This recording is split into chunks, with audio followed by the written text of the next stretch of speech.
Good morning student. Hindi की class में आपका स्वागत है। आज हम लोग तीसरा चैप्टर रसखान आज हम लोग पढ़ेंगे। उनके सवैये। सवैये का मतलब होता है एक प्रकार का छंद। इसका जो दूसरा अर्थ है वो बटखरे से संबंधित है, तौल से। सवैया उसको भी कहते हैं, लेकिन एक ये छंद भी इसको कहा जाता है। तो हम लोग इनके पहले पद को पढ़ते हैं। मानुष हो तो वही रस खानी, बसो ब्रज गोकुल गाँव के ग्वारन। अजो पशु हो तो कहाँ बस मेरो, चरो नित्यानंद की धेनु मझारन। अपाहन हो तो वही गिरि गो, जो धरो कर छत्र पुरंदर धारन। और जो खग हो तो बसेरो करो, मिली कालिंदी कूल कदम की डारन। इसमें रसखान जी अपनी इच्छा को बता रहे हैं, अपनी इच्छा व्यक्त कर रहे हैं, कह रहे हैं, क्योंकि ब्रज के रहने वाले सभी ब्रजवासियों के देखकर और गोकुल गांव ब्रज के जो है उस मनमोहक दृश्य को देखकर उनकी भी ये अभिलाषा, ये इच्छा हो रही है कि जब मेरी मृत्यु हो तो अगर मुझे मनुष्य रूप में या पशु रूप में या पत्थर रूप में या पक्षी रूप में अगर मेरा जन्म हो तो वह ब्रज में ही हो। तो इसकी चर्चा की जा रही है। कहते हैं कि मानुष हो तो वही रसखानी, बसो ब्रज गोकुल गाँव के ग्वारन। रसखान जी कहते हैं कि यदि मेरा जन्म मनुष्य के रूप में होता है तो मैं ब्रज के गोकुल गांव के ग्वालों के बीच में जाकर बसूं। और जो पशु हो तो कहाँ बस मेरो। कहते हैं यदि मेरा जन्म पशु के रूप में होता है तो इसमें मेरा बस कहाँ है। मैं नित्य प्रतिदिन बाबानंद की गायों के बीच में जाकर चरा करूं। मझारन मीन्स होता है बीच में। चलो नित्यानंद की धेनु मझारन, मैं बाबानंद की गायों के बीच में जाकर चरा करूं। और कहते हैं कि पाहन हो तो वह गिरि को, जो धरो कर छत्र पुरंदर धारन।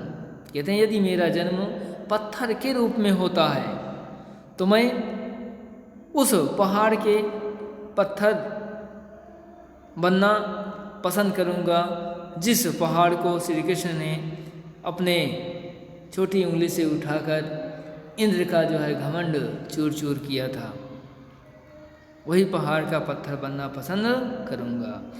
और जो खग हो तो बसेरो करो, मिली कालिंदी कूल कदम की डारन।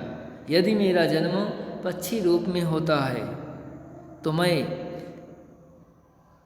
कालिंदी नदी के किनारे कदम के वृक्ष के डाल पर जो बैठकर मैं अपना बसेरा करूं या निवास करूं। आज गई होती भोर ही हो रस खानी रही, वही नंद के भवमनी। हवा को जियो जुग लाख करो न, जसोमति को सुख जात कहो नहीं। तेल लगाए का यंजन भव में बनाए ढिढमनी। अडारी हमेला निहारत बारत, जो पुचकार समहनी। ये दूसरा पद है। इसमें एक सखी दूसरी सखी से कहती है, एक सखी प्रातःकालीन बाबानंद के घर जाती है और जाकर वहाँ पर खड़े होकर जब देखती है तो वहाँ पर जो है उस दृश्य को देखकर इतनी मुग्ध हो जाती, इतनी मोहित हो जाती है कि वही दृश्य को दूसरे सखी के पास उसको प्रस्तुत करती, बता रही है कि आज गई होती भोर ही हो, कि आज मैंने प्रातःकालीन बाबानंद के घर रसखानी वही नंद के भवन, मैं बाबानंद के घर गई हुई थी। वाको जियो जुग लाख करो, जसोमति को सुख जात कहो नहीं। कहते हैं कि वह लल्ला श्री कृष्ण जो है लाखों करोड़ों वर्ष तक जीवित रहे। जसोमति को सुख जात, कहते हैं उसे देखकर यशोदा माँ इतनी प्रसन्न होती हैं कि इसकी मैं किस प्रकार बखान करूं। तेल लगाई का यंजन, कहते हैं वह यानी श्री कृष्ण को जो है तेल लगाती हैं। कई अंजन, फिर तेल लगाने के बाद अंजन काजल लगाती हैं। भौहें बनाई बनाई डिठावनी, भौहें बनाती हैं और फिर उनके मस्तक पर जो है दो काला टीका लगाती हैं। डार हमेलनी हारे निहायत, फिर वो जो है श्री कृष्ण के गले पर जो है मोतियों की माला या वैजंती की माला उनको गले पर पहनाती हैं। वादत ज्यों पुचकारा चवनी, बार बार उनको देखती हैं, बार बार उनको जो है पुचकारती हैं, उछालती हैं। अब हम तीसरा पद पढ़ेंगे। धूरि भरे अति शोभित श्यामजूत, ऐसी बनी से सुंदर चोटी, खेलत खात फिरे अंगना, पग पैजनी बाजत पीर कछोटी, वा छवि को रस खाने विलोकत, बारत काम कला निज कोटी, कागे भागे बड़े सजनी, हरि हाथ सुलय गो माखन रोटी।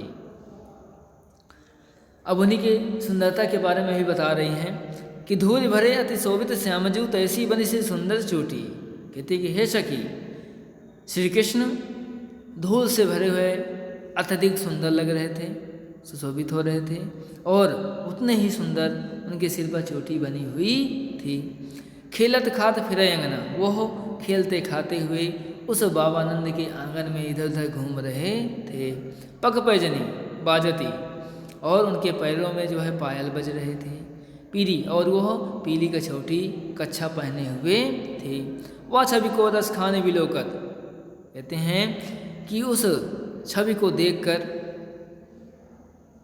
वादत काम कला निज कोटी, कहते हैं उस दृश्य को देखकर कामदेव भी अपनी करोड़ों कलाओं उसके पीछे फेंकी हैं। कामदेव की जो